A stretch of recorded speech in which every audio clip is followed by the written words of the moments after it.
What's up, fam? Welcome to Moneyball. I am very honored today to have Dylan Kelly with me. Dylan was a standout at the University of Albany. Standing to his left, sends a man in motion.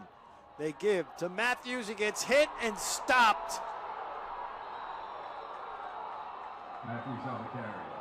No gain on the play. And you He actually led not only the team in tackles, but if I'm not mistaken, he may have led the nation in tackles. Coleman hit from behind. Ball is Those Great Danes, baby. What's up? How you doing, man? Good. How are you? I'm Glad to doing be great. on. Yeah, thanks, man. This will be fun. Chop it up for a little bit and get to know you a little bit. So, I just jokingly said to Dylan a minute ago, we can talk about the name, the Great Danes. Do you set a lot of fright into people when they see the Great Danes coming?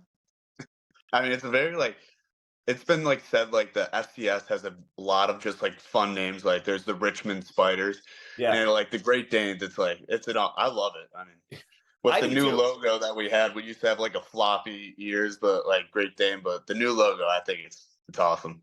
Dude, listen, if you're going Great Dane, you got to go tall, pointed ears, right? Yeah, I mean, I see it in the picture there, right? I mean, that yeah, dog, he's got to be standing up ready to rip. Like you can't have some yeah, floppy ear dog. exactly. I mean, that's It kind of looked like Scooby Doo, is what we had unacceptable. before. You know what? That's disrespectful to Great Danes everywhere. I know. I mean, they're the biggest dog. So yeah. Yeah, they're big and they demand respect. Speaking of big, demanding respect, and sure as heck knowing how to hit people. Let's talk about Dylan Kelly a little bit. Man, I mean, linebacker position, in my opinion, is the quarterback of the defense. I think it's really tough to argue that if someone wanted to. Yeah. It's also a little bit more of a cerebral position, and a lot of Oh, people yeah. think it's just going out and crushing people, but you're basically calling the shots, right? Regardless of what package your defense is in, you're kind of calling the shots. You come here, you here, you Mhm. the play, right? You're running on things and changing with audibles. I guess, that being said, is this the position you always played, wanted to play, and enjoy the most? No, actually, my favorite position was in high school. I played wide receiver. I mean, just everyone loves to catch touchdowns. And then I played a little bit of outside linebacker in high school. And then when I got recruited here, I played our buck position, which is like an outside linebacker nickel type.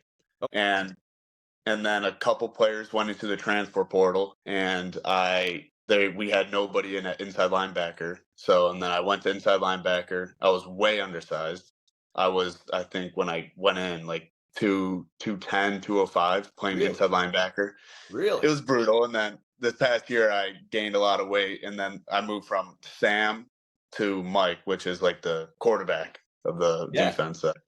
Tell me what it's like to just line up full steam and just lay into somebody, man. I mean, it's awesome. I mean, if you're gonna play football and play defense, you got to have some sort of anger, some sort of something's wrong in the head. So it's awesome. And then That's having one the way. defensive line that that I had in front of me last year, I mean, it frees up everything to just let you go up and hit anybody. It's Yeah. awesome. Tell me about the team overall, man. Like, I mean, this last season, this last season was your senior year, and bittersweet, right? I mean, it's I sad. mean, It's let's be honest, you just like high school. If somebody goes and plays high school ball in those last years, you got the Green Day playing on the last day of school, and oh everybody's yeah. playing.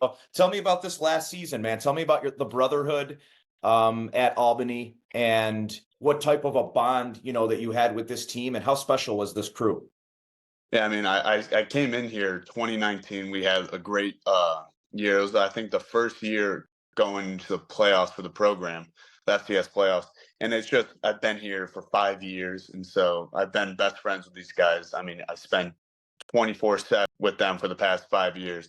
So it's just a great bond. And then going from the previous year, 2022, I think we were 3-8, just terrible. And then going to this year, I think we finished 11-4, Wow. and the first game in school's history, and then made it all to the semifinals. So it's awesome because just all these guys that you played with for the past 5 years, just being able to win after just hard years, Yep.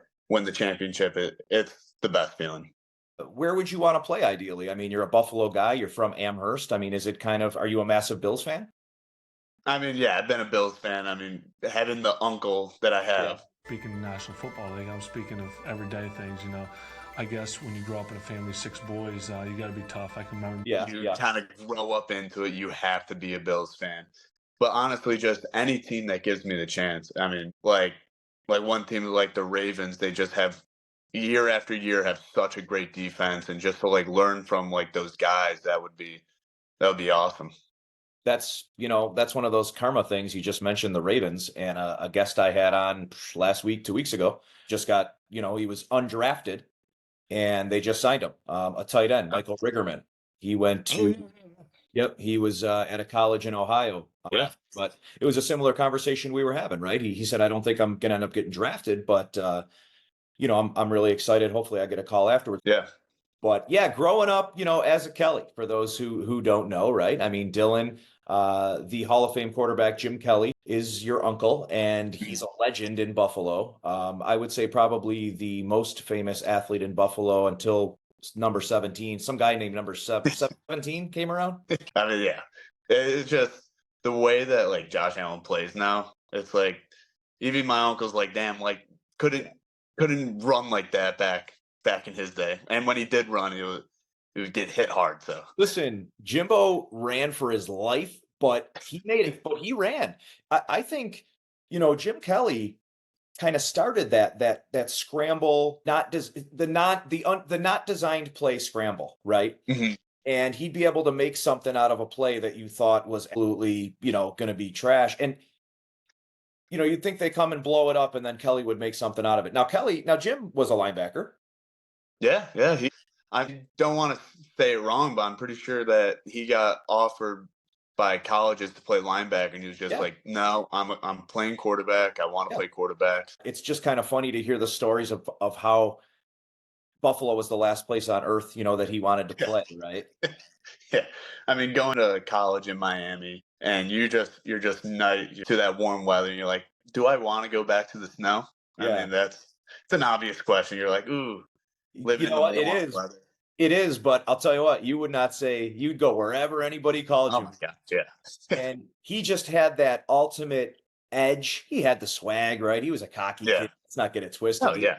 went and played USFL. He was like, no, I'm not going to play, and I'd go rather play football somewhere else. Mhm. I love the fact that he ended up here and he ended up being so endearing to the city, right? And people, Oh yeah. just he was like a magnet, and he just drew Mhm. so many people, and he created that whole Bills everything, that whole Bills stigma that it is now. So, I mean, goals and aspirations, right? You're looking obviously to play NFL, lead a career there, and let's go down this fork in the road, right?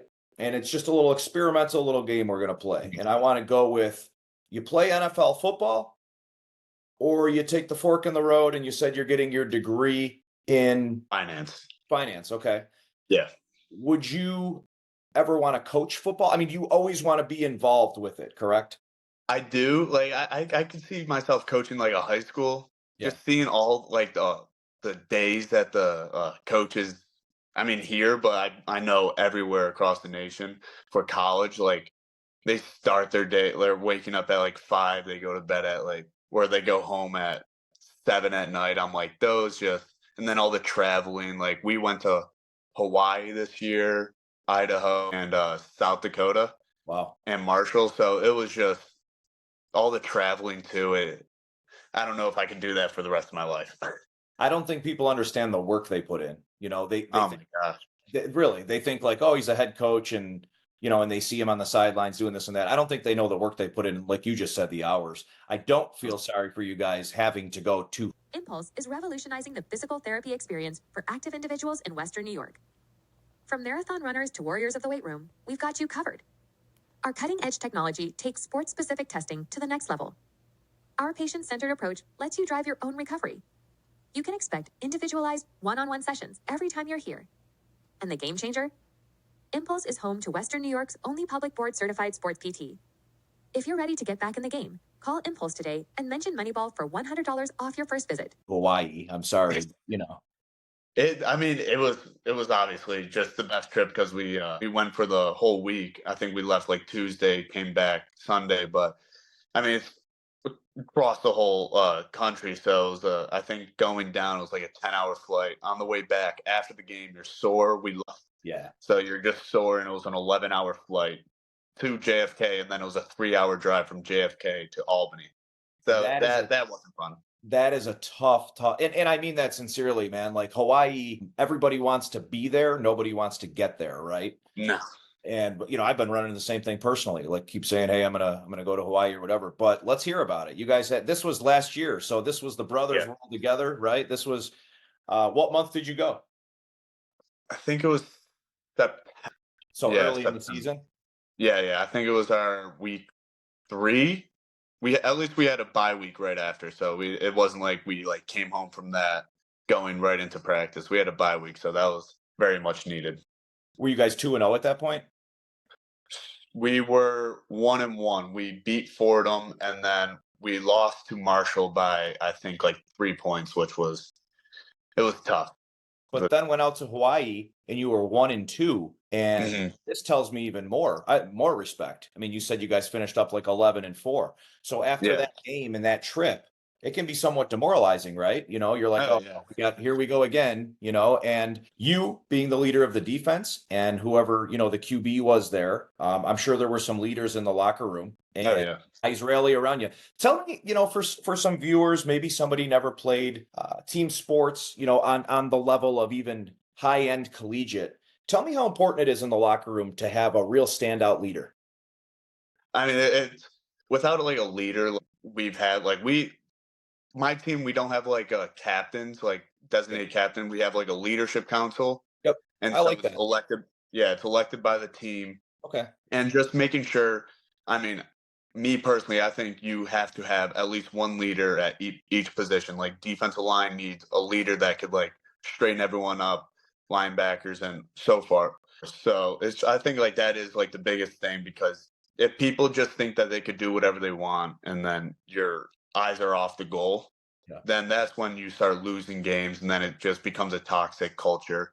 So just having that leader, especially at like every position or on one side of the ball is it's very important. I mean, you're a smart kid, and you're going to find that in any walk of life, what you just said holds so true. You know what I'm saying? Yeah. Whether it's on the football field, a different sport, or whether it's at you're at Target, and Mhm. each department has its leader.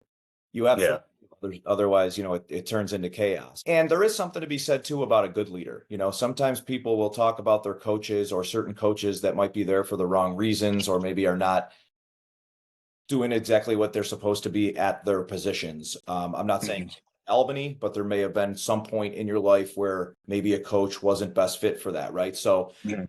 in the same breath, you could have kind of a toxic leader as well, right? Which Yeah. makes it equally as important. I like that you guys did it the way you did it and then voted as a team for them, right? And then would you rotate it or was that it for the year? So like that was it. So you like at spring ball at the beginning of the spring, you have like I think like 5 kids like voted on by the team. Like each person on the team like goes and writes down their 5 people that Okay. they think should go, and then it's all unanimous. And then the coaches like figure it out, count it up, and then vote on that. And then so after spring ball, before like camp starts, you vote on like 3 more people that the players saw during like spring ball and during summer workouts that they believe that is well fit for that and Yeah, could yeah. like be good at the role. And then so then you stay with that for the whole season. And I'm willing to guess you were one of those guys. Yeah. Yeah. I mean, and listen, I didn't know that at all. I did not research that. I can peg it, and I pegged it within about 3 minutes of talking to you. And then, I mean, with that, I mean it sincerely, and that's what I mean, man. Any NFL team that sits down and talks to this kid, that talks to you, it's going to be the same thing, man. It's kind of a convincing tone about you, and you seem like a winner. You seem like somebody who wants to go out and make a difference in a ball game. So, certainly a compliment, and I wish you all the best. Let's go into a couple of fun questions here. Pizza toppings, man. You're ordering a large cheese and what? I personally just do pepperoni. I don't like too much. My dad gets all like the onions, peppers, sausage. That it's too much for me. I Oh, like it. I like it basic. I like it cheese and pepperoni. yeah, I like a nice burnt pepperoni too, My gosh, yeah, buffalo style. That you got to cup. yeah, Got to be the cupped, with a little bit of oil in them. exactly. People exactly. don't understand that around the country. I Here, think. here in Albany, they don't. The food's not like No. the buffalo wings and pizza. So If I was to grab your earbuds right now, man, what would I hear in there? What are you listening to? right now, I think I'm listening.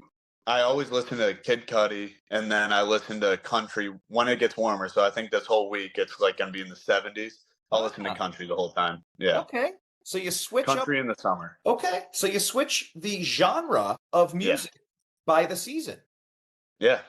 I feel like every single genre has a different, or every single season has a different type of music that goes with it.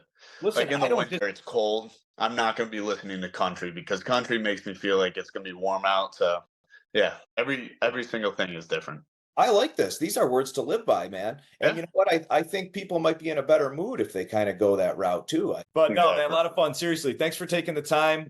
Say hello to everyone in the fam for me. I had to come No bring problem. you in here with the gym. I noticed that. I love it. Yeah, yeah, it's pretty nice, man. Oh, and I got to show you the one. So I got this.